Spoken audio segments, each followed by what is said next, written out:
lahat ano nalagas ba? Sabi ng albularyo, kinukulang daw. Sinong tao naman yung gagawa siya? Sabi niya, nainggit daw.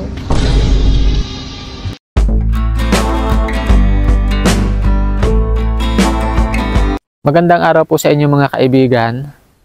Merong nag-comment sa atin doon sa isa sa mga video natin. Makikiusap siya na sana ay mabisita natin siya. Dahil malapit naman lang dito sa lugar namin, pinuntahan po namin siya mga kaibigan. At ngayon po ay inabutan namin siya na nagtatalok. Ayan, nagtatanim ng palay. Hi ate! Ayan siya mga kaibigan, ang pangalan po niya ay si Nanay Bilin. Ayun po yung asawa niya, nagtatalok. Sila po yung ating magigiting na mga magsasaka dito sa Leyte. Meron pong nilalapit sa atin si Nanay Bilin na problema niya, kaya pinuntahan namin siya dito. Nay, saan tayo pwedeng mag-usap? Dito na lang. Pero saan po ang bahay nyo? Doon. Oo. Pero dito na lang po tayo mga kaibigan para medyo presko tsaka maganda yung view. Teka.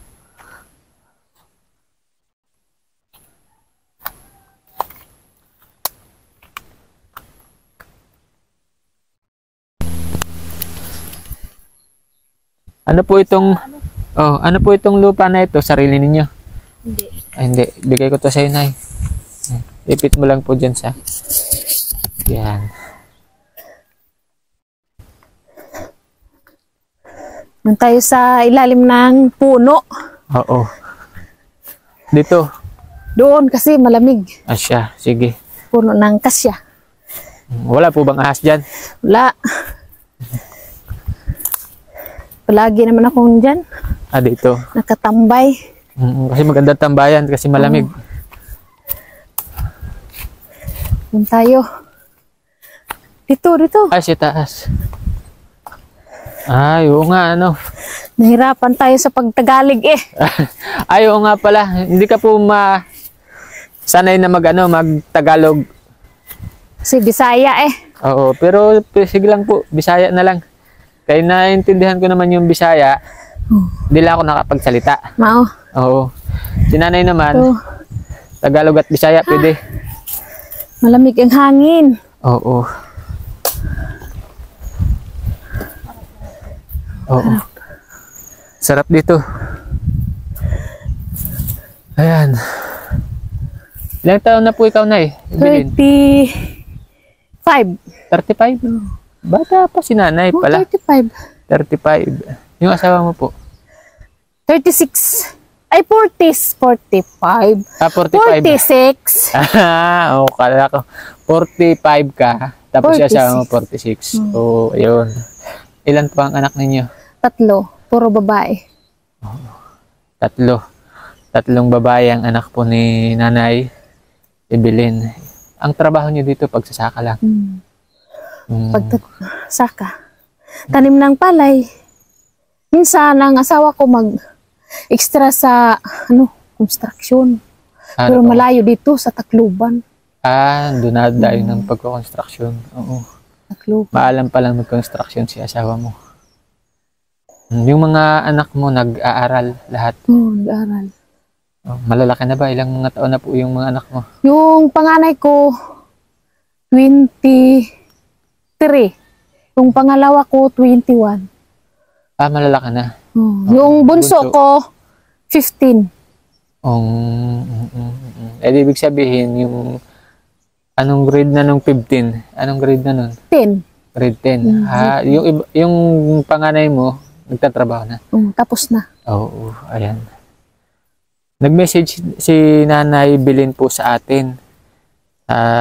Malapit lang naman dito siya sa amin kasi kabilang bayan lang naman, kaya pinuntahan namin siya. Nag-message ako sa iyo na palagi akong nanonood sa video mo. Nag-message ako sa iyo, baka makatulong ka sa akin. Ano po ba yung problema mo ngayon? Yung buhok ko. Yung buhok? Kaya lahat, pala. Lahat siya, lahat nalagas ba? Oo. Kaya pala, yun nga yung kaninang napapansin ko pa kanina, mga kaibigan. Nalagas pala. Ano po ang nangyari dyan? Anong nangyari? Paano nagsimula? Hindi ko alam kasi kanang paunti-unti lang siya, paunti-unti ba? Paunti-unti lang hanggat na lahat. Oo. Pero paano mo unang napansin? Wala akong napansin, hindi Makati, ganyan, hindi Makati. Hindi siya Makati. Ano lang, naglagas lang siya or kada maliligo ka, kada magsusuklay ka, sa umaga, magsuklay sa umaga, tapos maligo, ganyan. Nag-umpisa to. Mga anong taon? Hindi ko natandaan. Anong taon to? Hindi ko na natandaan. Pero sa tansya mo, mga 3, 4, o isang taon, palagay mo? Mga ilang ano? Matagal to nawala lahat. Siguro mga 10 years. 10 years. 10 years. Ibig sabihin, nagsimula, halimbawa, 2010. Unti-unti noon, nalalagas. Hanggang anong taon siya naubos na talaga tuluyan?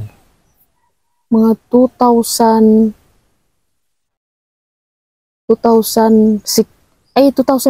meron pa. 2016. Natandaan ko mga 2018.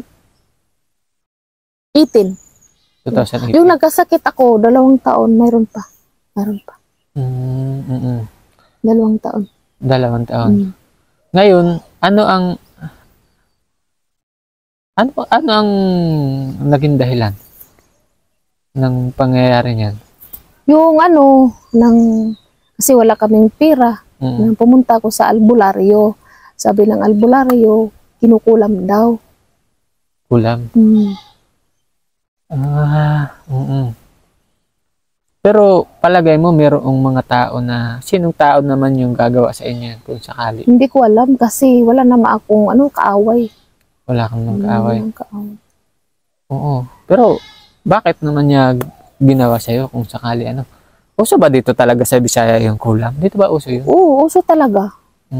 Sabi ng albularyo, panglima ng albularyo ko, sabi niya, nainggit daw. Nainggit sa akin. Hindi, mainggit. Oo.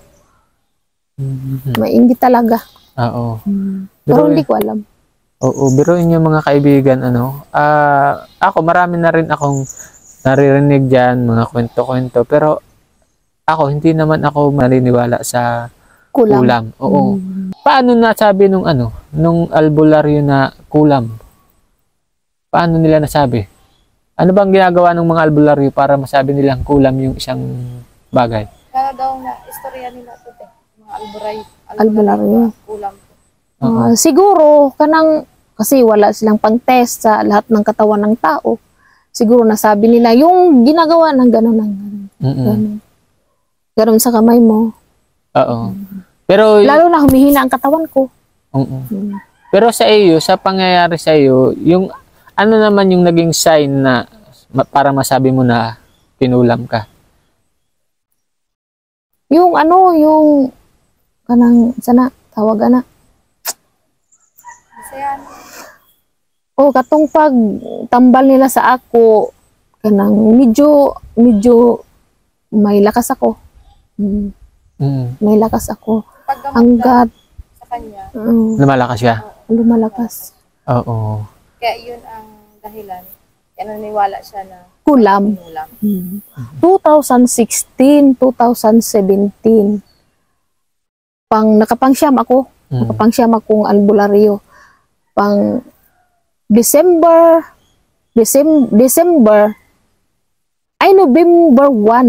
November 1, may nararamdaman ako sa katawan ko ba. Pagka nakalipas ng 3 araw, pumunta kami sa ospital. Sabi ng doktor, kanang buntis daw. Pumunta kami doon mga alas 5 ng hapon, mga alas 6 ni test ako. Kumuha sila ng kanang ubigay ni. Tinitest ako, nagpiti ako at sabi nila na buntis daw. mga bandang alas 9, may lumabas. Pero sa tingin ng asawa ko, hindi bata. Ano yung... tingin niya, ano kanang tawag na tayo, kanang jellyfish. Yung dikya ang lumabas. Yung lumabas. Pero sabi ng doktor, ano yun, pitos. Pitos daw. Ibig sabihin, nakunan ka nun? Oo, nakunan. Nung start noon, nung makunan ka, siya na din yung paglalagas ng buhok mo? Naglalagas na. Naglalagas na? Naglalagas na, paunti-unti. Oo, pero madami na yung lagas no? Sabi ng albularyo, dalaga pa daw ako. Dalaga ka pa. Kasi may nagkagusto daw. Ganun. Doon, di naagasan ka na ngayon. Na-confine ka nun, hindi? Sa ospital? Yung nakunan ko, na-confine ako. Pagkalipas ng 4 na araw, lumabas kami. Pagkalabas namin, pagdating namin sa bahay namin, dito, wala na akong malay. Tapos, mga 1 linggo, dinala naman ako sa Urmok, sa USPA ba? Hospital. Confine ako doon, mga 3 araw. 3 araw ako na-confine doon. Ang sabi ng doktor, i-test daw ako. Pero wala naman kaming pera pang test. Nakapagpa-test ka, hindi? Wala. Hindi ka na, hanggang ngayon, hindi ka nakapagpa-test. Tinignan lang ako ng doktor, sabi niya, ang sakit ko ay alopecia. Alopecia? Yun daw yung dahilan ng paglalagas ng buhok mo? Alopecia. Ano ba yung alopecia? Yung humihina ang oxygen ng anit sa buhok. Humihina daw. Oo. Sabi ng kapatid ko, baka daw may leukemia ba? Kinuhaan ako ng dugo dito, pangalawa. Pero wala naman. Wala naman. Pagkatapos ng 4 na araw, lumabas kami. Kasi walang pang-test walang pera. Umuwi kami sa bahay namin. 2 linggo. Pumunta naman kami sa albularyo. Nagpa-albularyo na naman kayo. Pero yun, wala kang nararamdamang masakit sa loob ng katawan mo? Wala naman. Humihina lang talaga ang katawan ko. Hindi ako sa pagkain. Walan ka ng lakas unti-unti? O ganun? Sinusubuan ako. Oo. Ang asawa ko. Pero ngayon okay ka na? May lakas ka na? Magaling ka na? Yung problema mo, yung sa buhok na lang? Lakas naman, pero minsan, humina ang katawan ko, pero hindi ko pinansin. Kasi, pero ilan taon ka din na nawala ng lakas? 2 taon. 2 taon ka na wala ng lakas? Na halos hindi ka makakain? Kanang pag ganito, nang nakaupo ka, kanang para bang bugat ang ulo na ko ba? Palagi lang ako nakahiga. Nakahiga lang ako. Pero pang siyam na albularyo ko, sabi niya, talagang kinulam ka. Kasi pagbalik ko sa kanya 3 beses, sabi niya, magdasal ka. Kasi kinulam ka 2 tao. 2 tao kasi. Sabi niya, magdasal ka, ganito, ganyan. Ganyan ang gawin mo. Tinuro niya sa akin ganyan. Pagkatapos, ginawa ko naman. Pagkatapos, mayroong mga buhok na pumunta sa unan ko, sa kanang banig. Sabi ng asawa ko, kanang kanang itapon ba? Tapon. Pero sabi ng albularyo, wag mo na itapon kasi sunugin daw. Kasi pagtingin niya, buhok ko yan, sabi niya. Pero talagang uban na.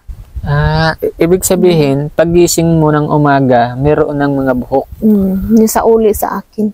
Kasi 2 nagkulam sa akin. Oo, ibinalik sa'yo. Nakita mo dun sa mga unan. Kaya nga lang puti na. Puti Uba na. Oo.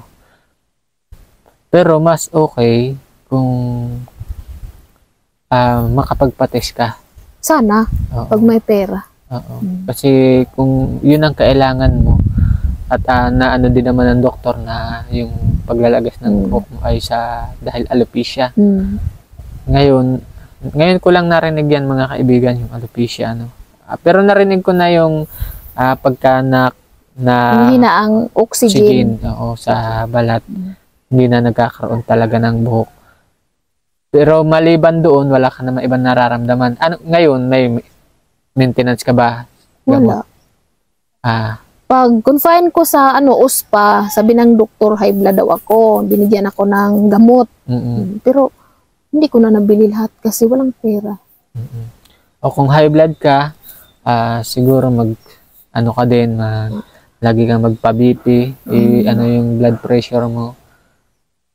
Para, kasi delikado din yun, Tapos, dapat talaga makapagpa-test ka para malaman talaga kung ano yung condition mo. Nabanggit mo kanina na minsan humihina yung katawan mo. Minsan humihina. Oo. Pero mabuti naman ngayon kasi nakakapagtanim ka, nakakatulong ka kay mister mo. Ang hirap lang talaga mga kaibigan kapag wala tayong pera siyempre, pag wala tayong pera, lalo dito sa probinsya, sa albularyo na tayo lalapit. Sa albularyo talaga. Oo. Doon tayo pupunta. Kasi mahal magpa-hospital sa albularyo, mura lang. Lahat ng alagang hayop namin, kalabaw, 2 kalabaw namin, nabinta na. Para sa mga anak ko, pag-aral nila, sa pagkasakit ko. Kasi 3 araw ako sa ospital, ang binayaran namin, mga 12,000. 12,000. Pero yun mga kaibigan, isa-isang magsasaka na katulad ni Ate Evelyn, saan tayo kukuha agad basta-basta doon? Di ba magbebenta nga tayo ng kalabaw? Yung kalabaw na yun, katulong sa pagtrabaho. O ngayon, ano na ang katulong sa pagtatrabaho niya? Wala na. Paano na yung ninyo? Pagbubukid? Naupa? Ganon. Ang hiram na lang kalabaw sa kapatid na asawa. Oo nga mga kaibigan, may ibigay ako sa iyo ate, pero pagpasensyahan mo na, hindi ito malaki, pero makatulong sana sa iyo, pangbaon man lang ng eskwela mo, para ba ng pangbaon. Ayan, pagpasensyahan mo na to ha. 3,000 itong maibigay ko. Salamat. Oo. Ang kailangan mga kaibigan ni Ate Evelyn ay makapagpates. Mahal ba yung pagpapates? Ewan ko. Mahal siguro kasi lahat ay sa buong katawan mo itites. Lahat. Siguro mga 15,000. 15,000. Tawag na MRI, hindi? Oo. Ipasla ka sa machine ba? Oo.